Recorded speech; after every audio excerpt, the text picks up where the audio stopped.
Ma'asyiral muslimin jamaah salat subuh rahimakumullah. Ramadan yang kita lakukan, yang kita kerjakan tentu atas dasar perintah Allah Subhanahu wa taala dan memiliki satu tujuan yang paling utama adalah membentuk manusia la'allakum tattaqun, menjadi manusia yang bertakwa. Takwa itu memiliki banyak makna. Para ulama mendefinisikannya dengan berbagai macam. Ada yang melaksanakan perintahnya, menjauhi larangannya. Ada yang mengatakan at-taqwa wal khaufu minal jalil, memiliki rasa al-khauf, rasa takut terhadap ancaman dan siksanya Allah.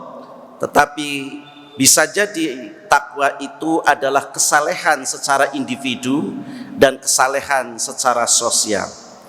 Karena itulah dalam satu hadis Rasulullah SAW menggambarkan seseorang itu akan dijamin untuk masuk ke dalam surganya manakala ia memiliki kepribadian yang takwa, itu takwa secara pribadi, dan juga memiliki takwa atau kesalehan secara sosial.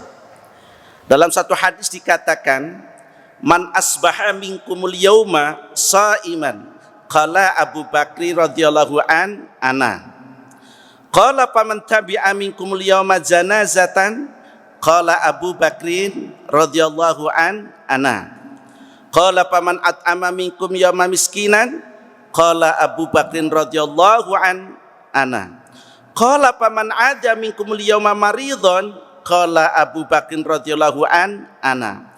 Faqala Rasulullah sallallahu alaihi wasallam majtama'na fi amrin ila dakhalal jannah.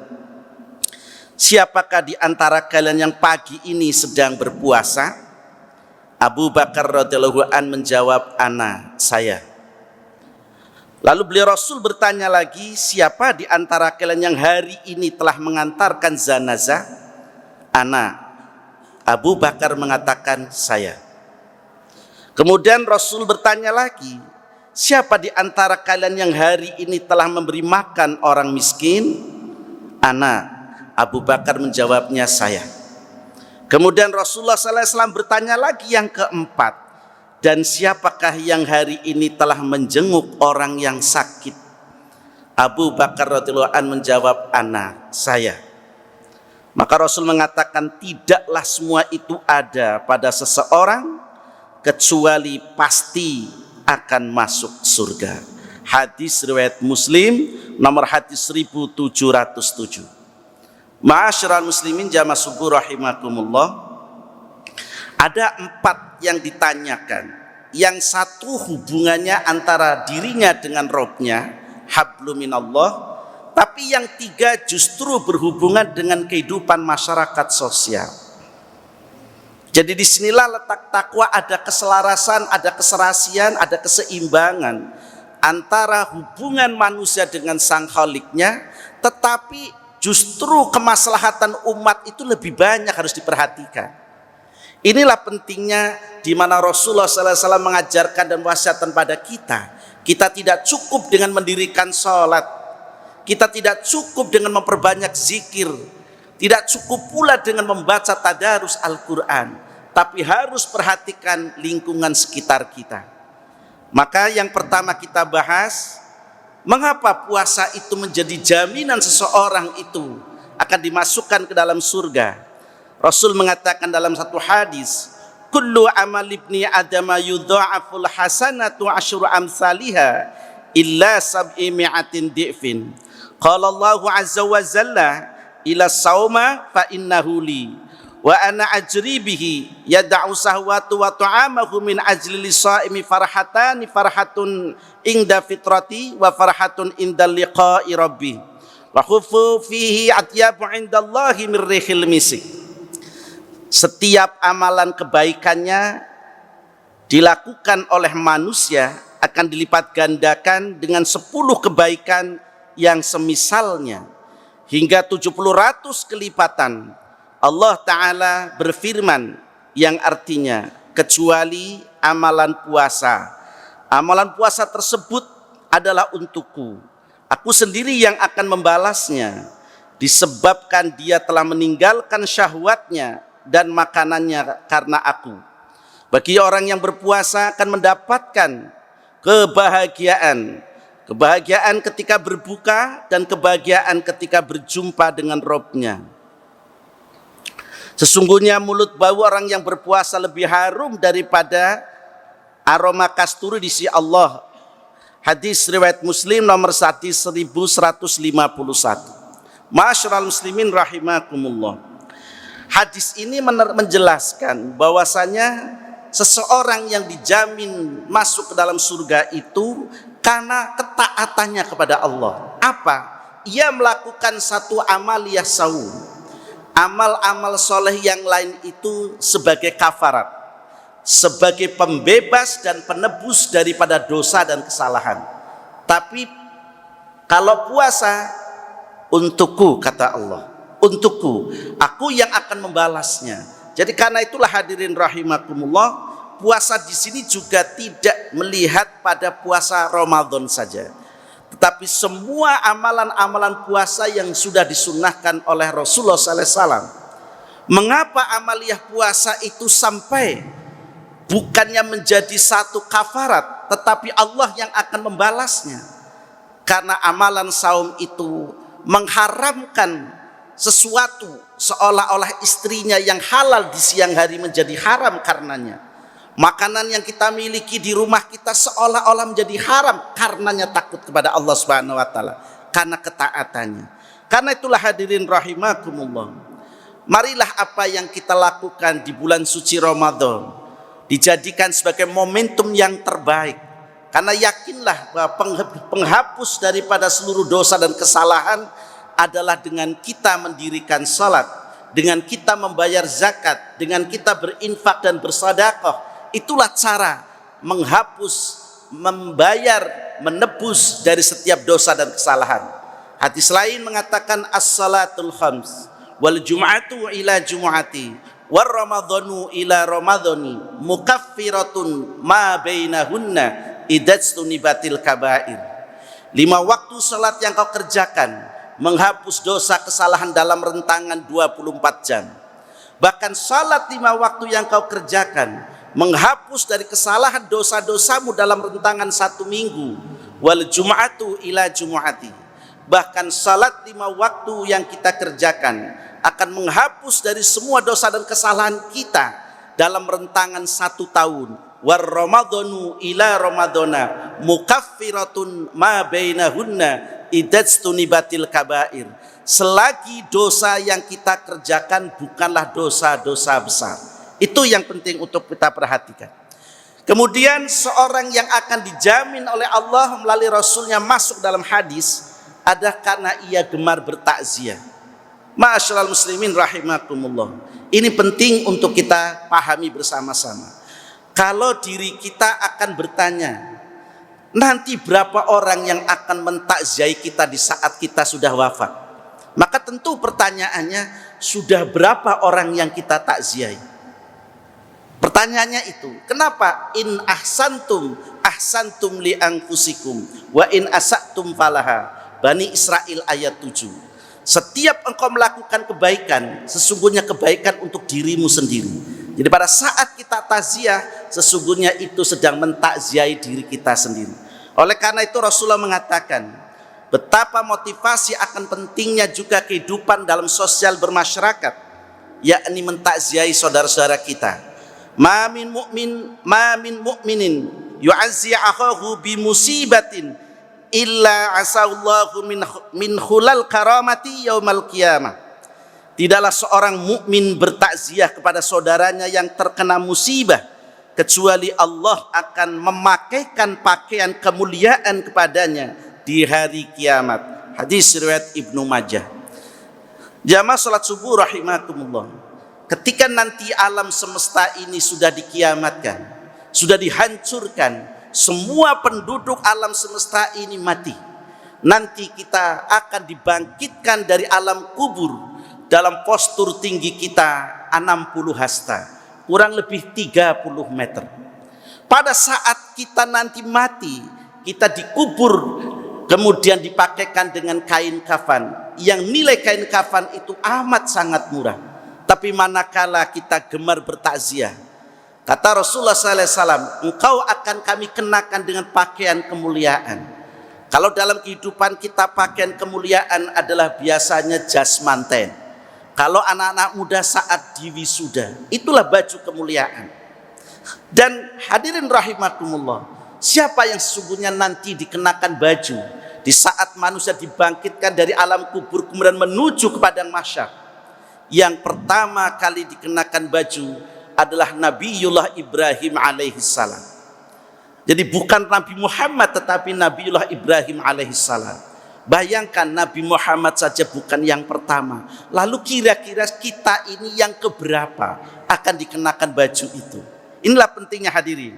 Dalam satu hadis lain Rasul mengatakan, man syahidal zanazata hatta yusalla alaiha falahu qiratun wa man syahida hatta tufana falahu qiratani qila wa ma qiratani qala mislu jablaini adimaini.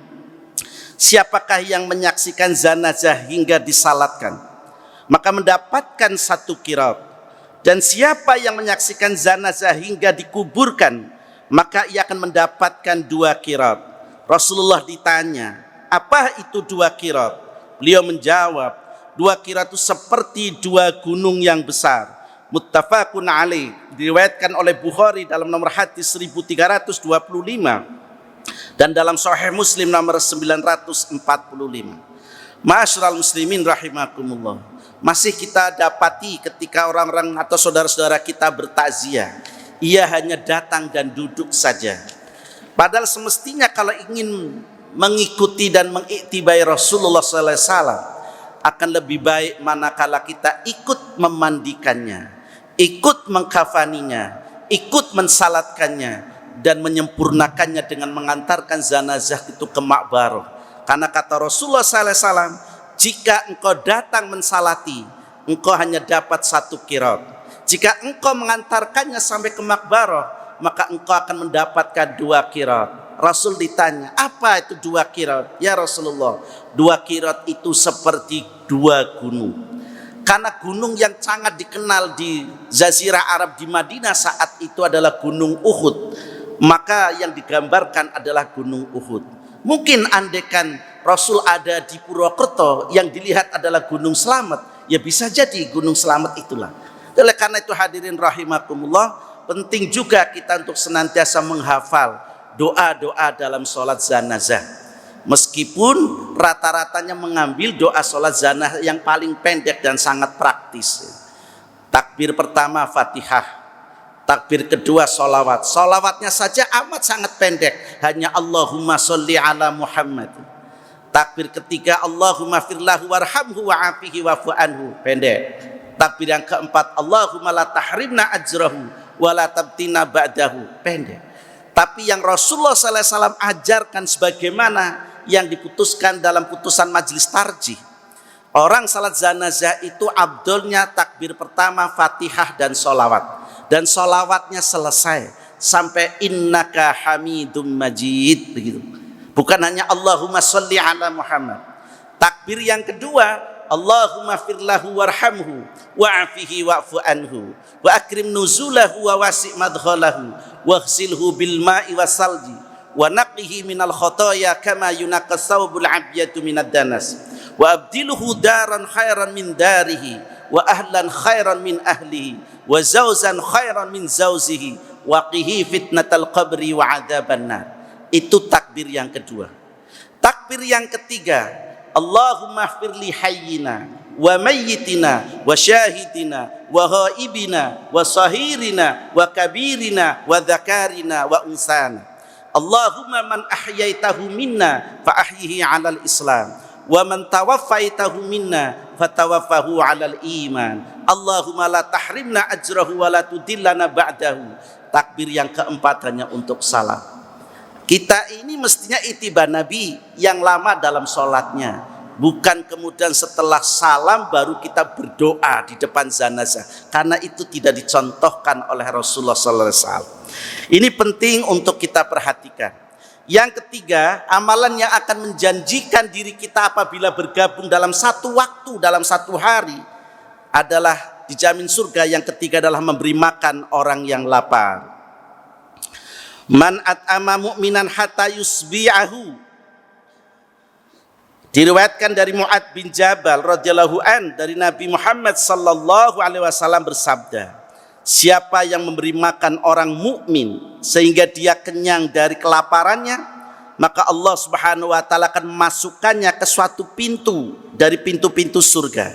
Tidak ada lagi yang masuk melalui pintu tersebut kecuali orang yang serupa dengannya. Hadirin rahimakumullah. Jadi siapa yang gemar memberi makan orang yang lapar, orang yang membutuhkannya, maka Allah akan menjamin masuk ke dalam surga melalui satu pintu, yang pintu itu dikhususkan bagi orang-orang yang gemar memberi makan.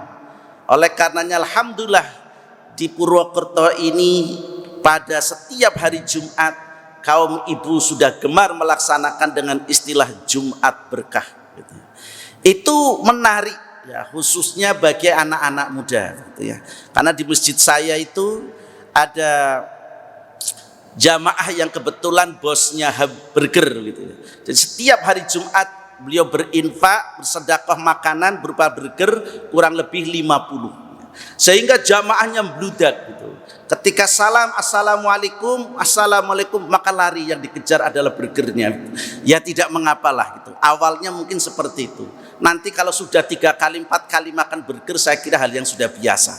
Tapi itu menjadi pemicu, menjadi penyemangat agar anak-anak muda itu gemar sholat berjamaah atau sholat Jumat. Ada di Masjid Salahuddin yang di Jalan Kolonel Sugiri. Dulu ketika belum ada Masjid Jensut itu jamaahnya penuh. Tapi ketika sudah ada Masjid Jensut, jamaahnya pindah ke Jensut semua. Maka ketika saya datang, ini kok jamaahnya menjadi sepi. Iya Pak, lari semua ke Jensut. Rubah, apa Tat? Bikin rames setiap Jumat. Panggil anak-anak SMA, dia mesti kelaparan. Betul Pak, ternyata setelah di Jumat kasih rames itu pada rebutan datang sholat Jumat di sana. Tidak mengapa, karena itu memberi makan orang yang lapar. Dan itu tidak melihat fakir dan miskinnya. Dan alhamdulillah masjid sini pun sudah berjalan. Jadi karena itu, tapi bukan untuk bapak-bapak itu, untuk anak-anak gitu ya Pak. Jadi jangan ikut rebut ambil makanannya gitu. Itu untuk anak-anak. As-sahyu qaribun minallahi qaribun minal jannati qaribun minan nasi ba'idun minan nar. Orang dermawan itu dekat dengan Allah, dekat dengan surga, dan dekat dengan manusia, jauh dari neraka. Karena itu dalam satu hadis lain dikatakan as-sadaqatun hadiyatun tahaddu wa tahabbu. Bersedekahlah kalian dengan saling memberi hadiah, karena itu akan menumbuhkan rasa mahabbah, rasa cinta. Ya, termasuk ini berada di bulan suci Ramadan, biasanya di lebaran ini banyak saudara-saudara kita itu berbagi angpau gitu ya. Dan itu ditunggu oleh keponaan-keponaan itu ya. Jadi harus bersiap-siap diri gitu. Kenapa? Karena itu akan menumbuhkan rasa mahabbah. Mohon maaf kalau ada paman, Pak Ade pelit medit itu. Saya yakin keponaannya suruh datang nggak mau. Pak Ade itu pelit itu, nggak mau. Lah bisa jadi begitu. Karena apa? Ini hadis Nabi. As-sadaqatun hadiyatun tahaddu wa tahabbu. Saling memberi hadiahlah kalian, karena itu akan menumbuhkan rasa mahabbah, rasa cinta. Kemudian yang keempat adalah menjenguk orang yang sakit. Hadirin, amalan yang keempat yang insya Allah menjamin seorang itu dimasukkan ke dalam surga adalah karena gemar menjenguk orang yang sakit. Idza ada rajulu akhahu muslimah masyafi khirafatil haqqa hatta yajlisa fa idza jalasa hamarathu rahmah fa in kana udwata shalla alaihi sab'una malikan hatta yumsiya wa in kana mas'alatu shalla alaihi sab'una alfa malakin hatta yusbiha. Apabila seseorang menjenguk saudaranya muslim yang sedang sakit, maka seakan-akan dia berjalan sambil memetik buah-buahan surga sehingga dia duduk. Apabila sudah duduk, maka diturunkan kepadanya rahmat dengan derasnya. Apabila menjenguknya pagi hari, maka 70.000 malaikat mendoakannya agar mendapatkan rahmat hingga waktu sore tiba. Apabila menjenguknya di sore hari, maka 70.000 malaikat mendoakannya agar diberinya rahmat hingga waktu pagi tiba. Hadis riwayat Tirmidzi, Ibnu Majah dan Imam Ahmad dengan sanad yang sahih. Ma'asyiral muslimin rahimakumullah. Satu kebaikan tapi begitu besar nilainya adalah ketika kita mau menjenguk orang yang sakit. Saat kita menjenguk orang yang sakit, dari rumah sampai ke rumah sakit, kata Rasulullah sallallahu alaihi wasallam, seolah-olah engkau sedang memetik buah-buahan dalam surga sampai engkau duduk atau sampai engkau sampai di rumah sakit. Ketika engkau sudah menemui orang yang sakit, engkau duduk, begitu derasnya rahmat Allah turun. Bahkan digambarkan dalam hadis ini 70.000 malaikat mendoakannya dengan kalimat Allahumma ighfir lahum, Allahumma arhamhum. Ketika menjenguknya di pagi hari, malaikat itu senantiasa berdoa sampai datangnya sore hari. Dan ketika kita menjenguknya sore hari, 70.000 malaikat mendoakannya sampai datangnya pagi hari. Inilah hadirin rahimakumullah, bahwa takwa itu adalah keselarasan, keseimbangan antara hablum minallah, hubungan pribadi dengan sang khaliknya, juga ada hubungan dengan sosial kemasyarakatannya. Mudah-mudahan Islam yang kita miliki bukan membentuk pada karakter pribadi saja, tetapi berimbas dan memberi kemanfaatan bagi kehidupan masyarakat sosial pada umumnya. Demikian mudah-mudahan dan manfaatnya. Nasru minallah wa fathun qarib wa basyiris sabirin wal afu minkum. Assalamualaikum warahmatullahi wabarakatuh. Kita tutup dengan baca hamdalah dan doa kafaratul majlis. Alhamdulillahirabbil alamin. Subhanakallahumma wa bihamdika asyhadu an la ilaha illa anta astaghfiruka wa atubu ilaik.